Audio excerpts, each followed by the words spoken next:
शांति और रम्या दोनों बहुत अच्छी सहेलियां थीं। वे दोनों अमलापुर नाम के एक गांव में रहा करती थी। दोनों सहेलियों का आपस में बहुत प्यार था। रम्या बहुत ही धनवान घर से थी। शांति को जब भी मदद की जरूरत होती तो रम्या पैसों से उसकी मदद करती। इस तरह दोनों के बीच गहरी दोस्ती का सिलसिला चल रहा था। तभी उनकी जिंदगी में रमेश नाम का एक आदमी आया। संयोग से उन दोनों सहेलियों को रमेश से प्यार हो गया, पर रमेश को शांति पसंद थी। एक दिन गुस्से से वो रमेश के पास गई। आखिर शांति के पास ऐसा है क्या? न उसके पास जायदाद है न पैसा है। तुमने क्या देखकर उसे प्यार किया? तुम्हारी समझ को हुआ क्या है? इतनी खूबसूरती, इतना धन दौलत छोड़कर तुम उस शांति से प्यार कैसे कर सकते हो? मैंने खूबसूरती या धन दौलत देखकर प्यार नहीं किया। मुझे प्यार है उसकी सादगी से। दिन बीत रहे थे। अब शांति और रम्या के बीच बातचीत बंद हो चुकी थी। समय बीता। फिर एक दिन रमेश और शांति ने शादी कर ली। उन दोनों ने उसी गांव में अपना घर बसा लिया, पर रम्या इस बात से बहुत भड़की हुई थी।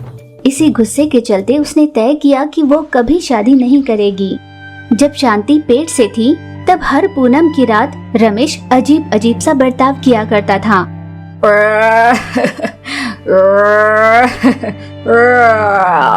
पति का ऐसा अजीब सा रूप देखकर, क्या हुआ है? आपको क्या हुआ है जी? ऐसे क्यों कर रहे हो? हे भगवान, ये क्या हो रहा है? एक दिन अचानक से रमेश का देहांत हो गया, पर शांति को अपने कोख में पल रहे बच्चे के लिए जिंदा रहना था। कुछ महीनों बाद शांति ने एक लड़की को जन्म दिया। उस लड़की का उसने बेबी नाम रखा और उसे बहुत नाजों से पालने लगी। समय के साथ बेटी बड़ी हो गई। शांति उसे हमेशा अपनी सहेली और पति के बारे में बताया करती थी। वे दोनों उसी गांव में एक छोटा मोटा व्यापार कर अपनी जिंदगी बिता रहे थे। वैसे रम्या भी उसी गांव में रहती थी, पर वो हमेशा शांति को अनदेखा किया करती थी।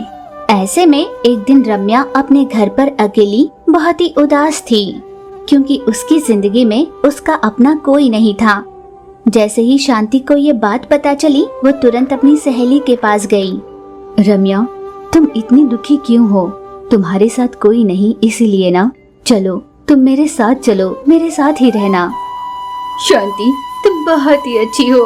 तुम्हारी इस अच्छाई को ना जानकर मैंने बहुत बड़ी गलती की है। फिर रम्या शांति के साथ उसके घर चली गई। शांति रम्या से घर का कोई भी काम करने नहीं देती थी।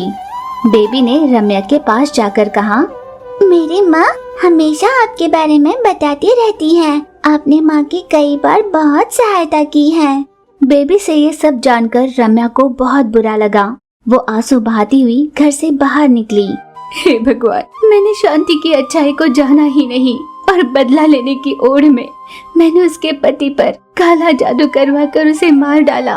हे भगवान, अगर ये सच्चाई उसे पता चली तो वो मुझसे कितनी नफरत करेगी। मैंने कितनी बड़ी गलती कर दी। बेबी ने ये सब कुछ देख लिया। वो तुरंत माँ के पास गई। माँ, ना जाने क्यों रम्या मासी बहुत रो रही है। चलो ना माँ। रम्या, क्या हुआ? इतनी दुखी क्यों हो? क्या तुम्हें माँ बाबूजी याद आ रहे हैं? चिंता मत करो रम्या, मैं हूँ ना तुम्हारे साथ। शांति, तुम अपने निस्वार्थ प्यार से मुझे क्यों इतनी सजा दे रही हो? इन सब की वजह से मुझे मेरी सभी गलतियाँ याद आ रही है। मुझे माफ कर दो शांति। तुम्हारे पति के मरने की वजह मैं हूँ। वो मेरा नहीं हो पाया, इसलिए काला जादू करके मैंने उसे मरवा डाला। पर भगवान बहुत बड़ा है शांति। क्या कैसे हुआ मैं नहीं जानती, पर मेरे माँ बाबूजी और मेरा भाई खून की उल्टियाँ कर चल बसे। तुम्हारे साथ इतना बुरा करने की वजह से ही भगवान मुझे जिंदा रखकर तिल तिल मार रहे हैं। रम्या, मैं ये सब कुछ पहले से ही जानती हूँ। जब मेरी जिंदगी में इतने सारे उतार चढ़ाव आए, तब मैं एक स्वामी जी से मिली। उन्होंने मुझे सब कुछ बताया। उन्होंने बताया कि मेरे पति कुछ ही दिन जिंदा रह पाएंगे। मैंने कई कोशिशें की ताकि मैं उन्हें बचा पाऊं, पर ये नहीं हो पाया। तुम सच में ये सब जानती थी, तो फिर भी तुमने मुझे अपने घर आसरा क्यों दिया शांति? रमेश तो मेरी जिंदगी में कुछ ही बरस के लिए थे, पर तुम तो तब से मेरे साथ हो जब से मैंने होश संभाला। मेरे अच्छे बुरे पलों में तुमने ही मेरा साथ दिया है। कई बार मेरे परिवार की मदद की है, पर तुमसे बस एक गलती हो गई रम्या। पर हो तो तुम मेरी सहेली ना, जो जिंदगी चली जा चुकी है। तुमसे नफरत कर उस जिंदगी को मैं वापस ला तो नहीं सकती ना। मेरी गलती कितनी बड़ी थी ये मैं आज समझ चुकी हूँ शांति। मैं बहुत बड़ी पापी हूँ शांति। ये कहकर रम्या खुद को ही सजा देने लगी। शांति ने उसे रोका और उसे सांत्वना दी। फिर समय के साथ वे दोनों सब कुछ भुलाकर आगे बढ़ने की कोशिश करने लगे।